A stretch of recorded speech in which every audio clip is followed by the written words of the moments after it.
Ngenze Frederick Ford Kyogonza abamu bampita Honorable FFK for Bujenje County, Masindi District, Bunyoro Sub-Region. Ekyentunuulidde waliwo eteeka mu Parliament nga Parliament yakatandika mu rules of procedure MPs nga olutula nga lwakayisaawo speaker ne deputy basooka ne beeweereza emisaala. Ekyo ekintu kikyamu kubanga Parliament ye institution efuuse institution of deals. Kakati aba MPs bwe tubagamba beewe omusaala tewali wakati muffe wano omuntu we tugamba gwe tusobola okugamba gwe wowe oyagala omusaala oyagala mmeka gojja gamba 5 kubanga kati baba sasula emitwalo ebukadde 5 buli mwezi naye bwe tugamba oyagala bukadde bumeka ekyo kintu kikyamu nnyo kubanga oyinza otugamba 10 ate nga tewali muntu asobola okukubako omukono nti lwaki oyagala 10 kati bano baba bafuna 5 kiba kitegeeza the next parliament bagenda gamba twagala 10 obukadde 10 ate tewali agenda bakuba ku mukono kubanga n'abantu bennyini abawansi ekintu kye batukola buli wamu bwe tutuula nze buli bwentambula bagala twagala soda tebagala na programu nti oyagala kukola ki kubanga eggwanga lyaffe tusobola olitunda ku soda gye musabamu abantu. It is two-way traffic. Demand z'abantu abamu mu Uganda bwe ziba tezikyuse nga MP mumusaba nga mutwala mu fundraising nga fundraising olete ente fundraising church demand z'abantu zeziwayiriza ba MPs okwongera sente naye mu provisions zenjagala okuleta etteeka erisooka Parliament ebeereko ne kibeyita Salaries Commission. Ekyo ekintu kyekyanzija mu medical school nekintwala mu law school nze amateeka nga tegeera bulungi mu Uganda yonna. Ministry of Education and Sports, I am the only person who was recognized for pursuing both medicine and surgery and law concurrently. I'm the first Ugandan for pursuing medicine, surgery and law. Kati bino nabikola nga si bya kwejalabya. Waliwo emaze emyaka 2 nga neteekateeka okubeera member wa Parliament omulungi.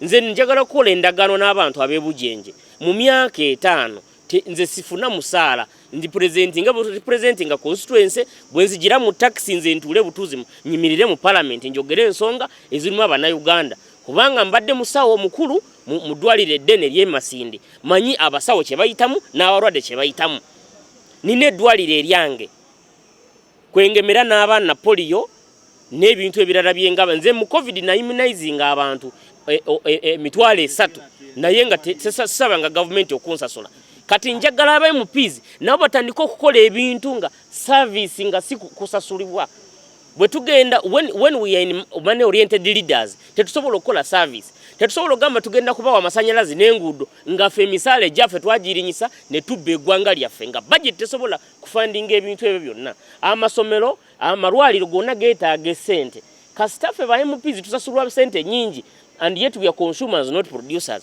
Kiba kitegeeza nti mu abantu abawansi temusobola oganyulwamu mu services zaffe eri agamateeka genjagala oyisaawo nze Frederick Ford Kyogonza for Bujenje County. Mwebale nnyo okumpuliriza. Any major hiccup, and I want to thank the fraternity for the response to the level that the NRM members have gone to 2,800 aspirants. That is a big plus on the party.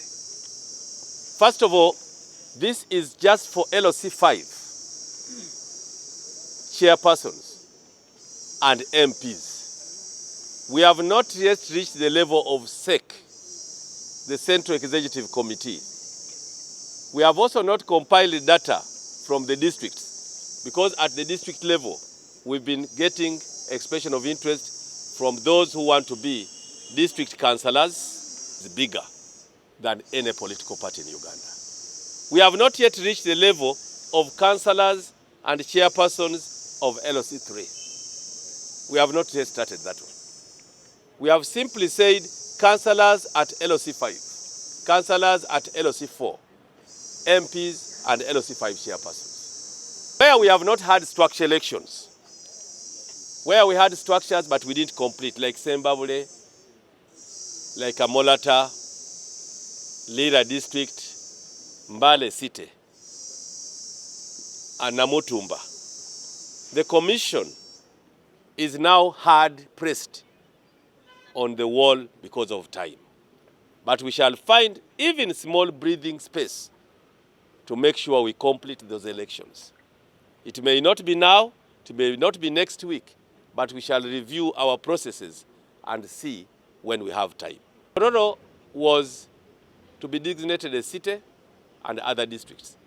I've written to the president and chairman of the party, and I'm awaiting the answer. Whatever answer will come from the president and chairman of the party, I'll communicate to the people of Tororo. But that does not stop them from expressing interest, which they have done, from being nominated, and they wait on. The first party which will not compete with us fairly is UPC, because UPC is becoming a small regional party than a national party. DP is very classified in their own mess of an election where ballots cannot be counted from the polling station. They are counted from a gazetted area, which is a police station. So that one is not there to compete with us. CP is for clapping for other political players. NUP is a party in pretense. You cannot say you have given out 40,000 forms in Uganda, where you know you have no representation at LOC1. Mu byobufuzi kwe kusimula ekifaananyi ekimu byobufuzi. Abantu boonoonya ebyobufuzi bamanyi nti bw'otalimba togenda kuweebwa. So kyova olaba nti nze nazze nga njagala kujjawo ekintu ekyo nti ebyobufuzi osobola bizannya nga tolimbye n'owangula. Nina kwebaza President Museveni kubanga awadde bannaddiini gundi platform ey'okumwanjo. Nsuubira nti bamukootinga bubi. President Museveni omuntu ayogera nnyo mu ngero, okumanya nti ayagala bannaddiini babeera buli kiseera bagenda ku maka g'obwa pulezidenti abeebuuzaako. Tujjukira bulungi ne bwe yali tugenda mu lockdown yasooka n'ayita ekibiina ky'abannaddiini era be baamuadvisinga nti n'amakanisa gaggalwewo. Kitegeeza ki? Nti agarespektinga. Ekigambo ekyo kiteekwa okuba nga yakyogera mu parables, nze kyenzikiriza kubanga n'essaawa zino ayina abasumba abannaddiini. Nze Engineer Kabandize Shafik nzize kuno nayo nomination form zange leero mu Makinde East Constituency as a member of parliament. Yes. Kiki kyotunuulidde nnyo? Kyentunuulidde nga bwe nkugambye nze engineer, tunuulidde kuyamba abavubuka bayigiza bya mikono, bayigiza mirimu, kuba abavubuka tubalina bangi Makinde East bakaaba tebalina mirimu. Niyo kubanga tebalina mirimu ne gavumenti yennyini terina mirimu gyegenda bawa. Kakati nze njagala bayigiza scaling, bayigiza bya mikono, kuba ebyemikono bye bitalimba ate bye bisobola okubeezaawo omuntu ng'alina omulimu ng'omuntu tasaba musabe. Nyangu tube tuyine obuzibu bw'abebembezi abali b'enguzi abakulya sente z'ihanga abakalya sente z'abantu kandi nyonka gakyalo Fabian ni nsaziremu kugira ngu nyegita ahihanga n'abanyamateeka turwanisa obusoma nkuzininga obuli bw'enguzi ninga corruption nambwe njagala basuubiza kintu kimu nti mufunye omwana wammwe w'okukaalo omwana amanye ennaku yammwe. Nva kupikinga nomination form zino nga sipikinze zange nganze muntu nzipikingidde baganda bange abavuga boda bamama bange babeera mu butale ba single parents n'abantu baffe ababulijjo